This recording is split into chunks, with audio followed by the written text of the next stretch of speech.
Voice of America Washington से आलमी खबरों के साथ मैं हूं आयशा तंजीम। इंसानी हकूक की आलमी तंजीम एमनेस्टी इंटरनेशनल ने पाकिस्तान में अमेरिका के ड्रोन प्रोग्राम पर शदीद तनकीद करते हुए उसे गैर कानूनी करार दिया है।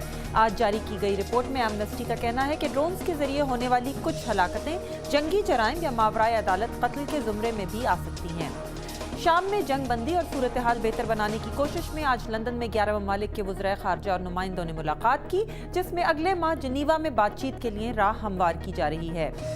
ब्राज़ील की हुकूमत की तरफ से एक बड़ी ऑयल फील्ड की तामीर के लिए गैर मुल्की कंपनियों के एक इत्तेहाद को इजाज़त देने पर दारुल हुकूमत रियो डी जनेरो में पुरतशद्दुद मुजाहरे हुए।